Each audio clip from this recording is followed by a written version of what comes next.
What is up, guys? It is the FM Siegel here, and I am making a video again, kind of as a warm-up for the next Football Manager. So bear with me. I'm gonna try and do this without any cuts or editing or anything like that. So I'm just gonna get right into it. This is my secrets for how I have done the save that you can see on your screen right now. I've taken a team from the 5th tier of Norway to being the clear best team in Norway, winning 3 league titles in a row, looking like we're going to win our 4th this year as well. And yeah, the first thing we're going to start with is something that you have to do before your save even starts, and it is your database setup. Now, I'm not going to show you how to do this or anything like that. I'm just going to tell you that you need to search up database second yellow card on either TikTok or YouTube, and then second yellow card will show you exactly what you need to do. I do this on every single one of my saves. I've done it for a couple years now. It is a game changer if you want to find Deep Wonder Kids, if you want your save to be smooth. As you can see here, I have 174,000 players, bottom of the screen here. And this game is still moving like super fast. You wouldn't notice that I have that many. And this is also very important for the second thing that I'm going to show you right now, which is the scouting. And the scouting kind of method that I use on this save is very simple. Anyone can do it. And it's basically, I have every single outfield attribute checked. Personally, I have it on 18 because the Norwegian registration rules are a little bit weird. So I need to sign players basically as young as I can so that I can make them homegrown. And I've set it to 14 just because it's easier to find players that way. And then I put match to around 12. You can put it as high as you want. That will obviously depend on which players are interested in joining you, how far into the save you are and stuff as well. If you put it up to 21, then you're gonna have it differently. I'm also gonna see if I remember to put this view in the description because it's super helpful. Have this view when you're doing this. But anyway, this is gonna allow you to find players like this guy. Now he doesn't have great potential here. For a lot of you, player you can sign for around 3 million, that's this level, is gonna be a game changer. And see here as well, this guy's worth under 1 million. He's a good poacher, solid player, good potential as well. It's going to be a good player for a lot of you. Now, obviously, you're sometimes going to find players like this guy as well, who's worth like 50 million. I can show you some of the best players I've found with this method. Starting with this guy right here, who I found when he was 16. And this is how good he is right now. He is absolute elite player. And I found him through that method. Also the guy I'm putting him in a right wing here. This guy, found him through that exact same method. One of the guys that I just sold, find him. This guy, I also found through that method. He's been really good for me, averaging over 7 for 2 seasons in a row. And yeah, all of that comes from this method. So that is one of the biggest tips I can give you when it comes to scouting, that you need to use this method to find players. Biggest negative is that you'll usually find attacking players. It's harder to find defensive players. Sometimes you will. This guy, more of a fullback, could probably play at center back if need be. But my tip for that would be to kind of uncheck some of the ones, or even just go a little bit further down. You can see there are a lot more players now. You could also do something along these lines here. Make sure that you're finding defensive players. And you could find somebody like this guy, who's really good. You can find somebody like this guy, who's a solid left back, really good physicals. The possibilities are endless, and this is how I've made my development center look like this. I am a Wonderkid hoarder, and I'm not ashamed to admit it. The third tip have already been on the screen, but it is in relation to tactics. Now, I'm somebody who I really like watching tactic videos on YouTube that, model tactics off of specific managers and stuff, like RDF Tactics does. He is, in my opinion, the best when it comes to that stuff. And what I'll usually do is I'll take those tactics and I'll tweak them a little bit to fit my team.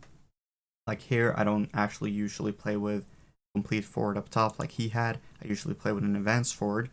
Just this guy, he has a complete forward. I also have moved a little bit around who's where and who I want on the same side and stuff like that. But that's not really my tip for the tactics. My tip for the tactics is to find a formation or a system or a tactical idea that works in the game, right? It has to be like a proven, tested thing. Like this is kind of a vertical tiki-taka. Gegenpress would work. Basically anything that has a high press that uses counter press and counter, has, either middle or right below middle on passing directness, either middle or anything above that, tempo, playing a little bit narrower, passing into space, all of these things. Having that as like a base and then kind of forming your tactic around that. That is my biggest tip because it makes long-term saves like this one where I'm in 2036 possible, because your recruitment will look at the same positions for 10 years. Like I don't have any center mids. Like I don't sign any players who are out and out center mids that can't play DM, that can't play attacking midfielder, because I don't need that. And I haven't signed that for a really, really long time, because if I go to my schedule here and I start going back, you can see that it's like 4-2-3-1, 4-2-3-1 the entire way. You can see here I played a little bit of 4-3-3. Can I see? That's kind of can. But point is, even here, I know these players. These two guys are more defensive midfielders. This guy is a more attacking midfielder. So your recruitment can be very much the same. You can have players at your club for a lot longer. It's much better for development for younger players. It's much better for youth intakes because you'll usually get players that fits your kind of tactic, your current formation on that. I'm not saying that you should keep the exact same tactic for 10 years. That would not work. But if you have a 4-2-3-1 with high tempo and shorter passing and stuff like that as like a base, you could tweak stuff like you could put this guy as a fullback on support, this guy as a fullback on attack, so that you can double on that side. You have a little bit more support here. Like this guy is more of a deep lying playmaker instead of a Segundo Volante. This guy could be a normal attacking midfielder. There's so many things you could do to change the tactic enough without changing the tactical idea behind it. That's my biggest tip for maintaining dominance in the league and kind of making sure that your team isn't changing too much from season to season, right? So that you can kind of build on the good times. The last one is like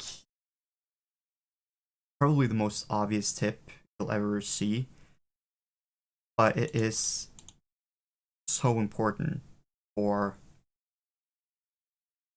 how you can, again, keep dominance over a long time and keep developing your club. And the general idea is buy low, sell high. Buy players for low amounts of money and sell them for big amounts of money. Right here, you can see I sold was the player who was my backup goalkeeper, Cedric Noah, for 5 million. I can go up to 5.5. Signed him for 35k years back from South Africa or something. Cameroon, I think. Austin Brand, that I showed you guys earlier, I sold him for 4.7 million. I signed him for 900k from Ireland. This guy I didn't get that much out of, right? The price here, it says about 5.75 million with add-ons and stuff. Signed him for 2.2, that could rise. Still big profit. Making profit on players is the #1 priority. However, sometimes it's not possible. This guy right here, had him on my team for a few years. Nobody ever showed any interest in signing him. So I cut my losses and I sold him for 350k instead of getting absolutely nothing for him. Kind of a similar story with this guy right here, where again, I take 100k hits because I just saw that he didn't really develop. He wasn't actually that good. You just kind of have to sell him. This guy, I did make money on, but I didn't make big money on him. And it's kind of like, sometimes you're not going to make big amounts of money on a player. Sometimes you're going to barely make any money on a player. But as long as, in general, you more often sell players for more than what you bought them for, you will be good. The other thing that you can do if a player is difficult to make a profit on, right? Maybe their value just isn't that high, or the offers you're getting aren't really up to the valuation that you wanted. You can see this thing right here. I have a lot of sell-on clauses. 50% sell-on clause is probably one of the most underrated things in the entire game. I should have filmed this video yesterday because then I had, if I can find him, this guy right here. I sold my 50% clause for 8 million. This guy, I sold him for 3.5 mil. I signed him for 2, so that's not a big profit. I could have held out, probably made more money on him. I decided to sell for 3.5 million and 50% of the next transfer. His value hasn't actually gone up that much at Porto, but they still were willing to sell the clause for 8 million to me. So they pay me 8 million and I don't get anything the next time he's sold. It means that I actually made, what, 11.5 million from his transfer instead of making 3.5 million, maybe a couple more that one. And earlier in this save, when the money wasn't looking like money is looking right now, which is good, when I was getting promoted year after year after year like this, selling the clauses before the players getting sold, or for players that I didn't necessarily think were going to get sold for that much, getting a few 100k here, a few 100k there, maybe even a million there, it's so important for being able to develop your club further. I think those are all the tips. Those are all the tips that I've written down. If you guys want a part 2, I'm sure there's more stuff I can find. Want tips on anything specific in this save that you're wondering about, then I'd be happy to make videos on that stuff too. As I said, this is kind of a warm-up for FM26 for my part. I'm planning on making a lot more content then. I have really been slacking on the content. I've felt super unmotivated by FM24 in general. Until I had this save right here, I barely even played for a long time. I just wanted FM25 to come out, and then when it didn't, yeah, I just didn't really know what to do. But yeah, so let me know what you want. I have multiple Wonder Kid videos and stuff as well that I've made that I never posted, but they're kind of useless when it's just a couple of months until the new game comes out. So maybe you want to make like a preparation video for FM26, stuff you need to know, stuff you need to remember for your first save. Just let me know if you see this, and please leave a like and subscribe as well. That would certainly help the motivation and help me make more videos in the future. So hopefully I'll see you in the next video. Goodbye.